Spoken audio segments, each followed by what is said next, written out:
La Primera Guerra Mundial, de 1914 a 1918.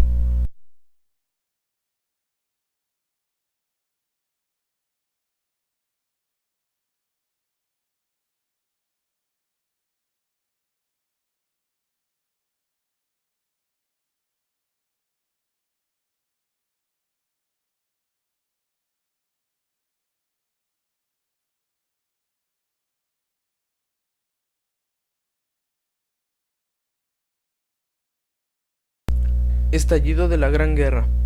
El atentado a Sarajevo. Hecho definitiva, el cual desencadena la guerra. Lo que pasa es lo siguiente. Los herederos al imperio austrohúngaro, el archiduque Francisco Fernando y su esposa, estaban en Sarajevo. Fueron asesinados por un grupo terrorista serbio conocido como la Mano Negra, en Sarajevo, Bosnia, el 28 de junio de 1914. Un mes después del asesinato, Austria-Hungría presenta un ultimátum a Serbia, a la que responsabiliza del atentado, el cual pedía que en 48 horas hiciera público el reconocimiento de su participación y que se desintegrara y prohibiese las organizaciones como la Mano Negra.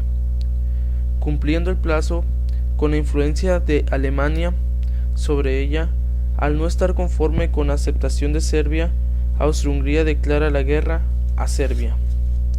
A partir de eso se desencadena todo. Rusia apoya a Serbia, Alemania al apoyo de Austria, lo cual declara la guerra a Rusia y a su aliado Francia.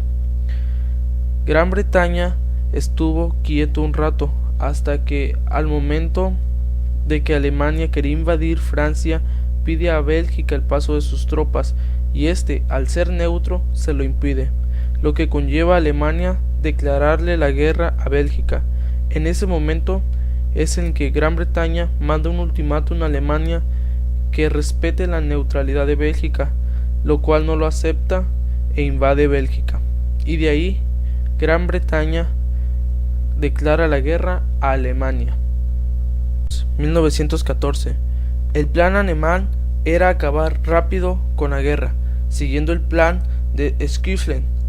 Él constituía atacar rápido y con todo a Francia y provocar a Rusia para que lo atacara y luego un contraataque, y así terminaría y aseguraría el frente oriental.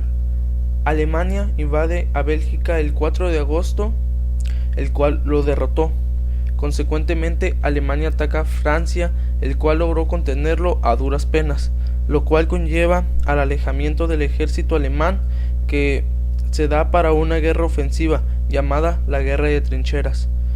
Pero la estrategia alemana de una guerra rápida fue fracasada. Guerra de posiciones o guerra de trincheras, de 1914 a 1915.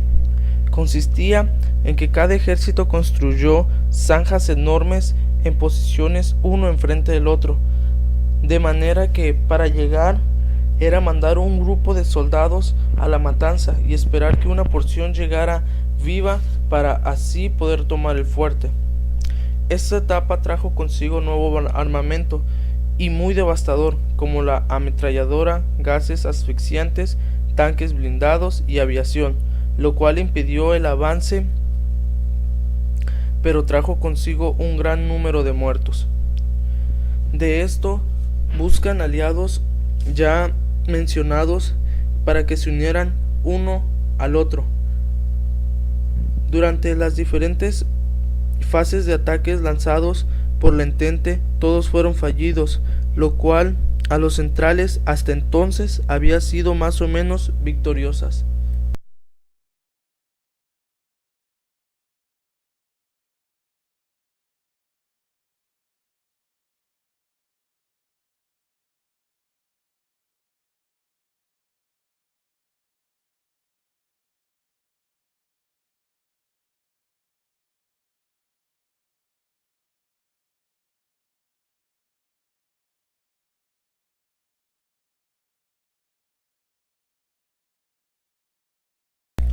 El Tratado de Versalles. Este fue firmado entre los vencedores y Alemania.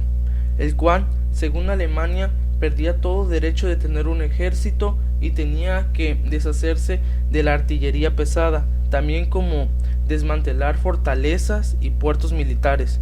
Se le prohibía la fabricación de armas. La existencia de Alemania ya ni dependía de ella misma, sino de la voluntad de otros. En cambio, en el territorio, Alsacia y Lorena se anexaron a Francia, y también donde Alemania únicamente es responsable de la guerra y se obliga a pagar todos los daños. Como también se pueden ver otros diferentes tratados, el Tratado de Saint-Germain y el Tratado de Trianon, que básicamente es la desintegración del Imperio Austro-Hungría.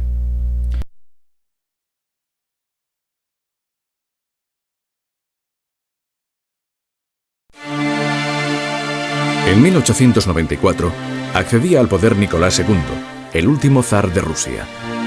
El malestar popular. Lenin lideró las fuerzas bolcheviques que el 7 de noviembre de 1917 se apoderaron de Petrogrado y asaltaron el Palacio de Invierno, para acabar así con el gobierno del moderado Kerensky en el poder desde junio. Lenin intentó cambiar la sociedad rusa mediante una política basada en los principios del comunismo. Para ello contó con el apoyo de Trotsky, un brillante estratega, quien se encargó de crear el ejército soviético. Trotsky parecía el líder natural de la Unión Soviética tras la muerte de Lenin. Sin embargo, fue Stalin, un político intransigente y autoritario, quien se hizo con el poder. Stalin dirigió con mano de hierro el destino de su país. Doctrinas totalitarias, dirigidas con líderes carismáticos con poder absoluto, acudiendo a la violencia y control de los medios de comunicación para el dominio de las poblaciones, adoptando los uniformes, lenguajes y símbolos militares. En el siglo XX se vivió el nacimiento de las doctrinas, las cuales se desarrollaron en Italia, Japón, Alemania y España. En Alemania se vivió el nazismo por Adolfo Hitler, que empezó a tomar fuerza después de la crisis económica de 1929. Se llevó a la práctica toda oposición y reorganización de la sociedad. Fueron las bases de la nueva política, exterminando a judíos, control absoluto de los sindicatos, trabajo forzado y economía planificada, sobre todo en la guerra. En lo positivo, redujo el desempleo, aumentó los sueldos y la estabilidad económica, y era la única nación que había resuelto los problemas económicos causados por la crisis de 1929. En España se vivió el falangismo, fundado por José Antonio Primo de Rivera, doctrina ideológica que se trataba de una copia calcada del fascismo italiano. Esta tenía respeto a la Iglesia Católica, aceptaba las ideas imperialistas fascistas, pretende una relación de hermandad con las naciones hispanoamericanas, querían inculcar al pueblo amor hacia el país para superar la degradación social y el individualismo liberal y capitalista. En Italia se vivió el fascismo, el cual se encabezaba por Benito Mussolini en 1922. Se convirtió en partido único, disolvió los sindicatos y organizó el Estado corporativo. Se basa en asociaciones profesionales o de producción, dominados por los propietarios y las industrias y de las haciendas. Y por último, el militarismo japonés. Tras la caída de la bolsa de valores, los militares toman el control y empieza la censura y la supresión de ideas que están en contra del nuevo orden. La provisión de ideas que pudieran dañar la política fundamental nacional. Se fomentaron las cosas que podían hacer prosperar al Estado y se inició orden social y se implementaron restricciones a los grupos que propagaran ideas antibelicistas y antiimperialistas.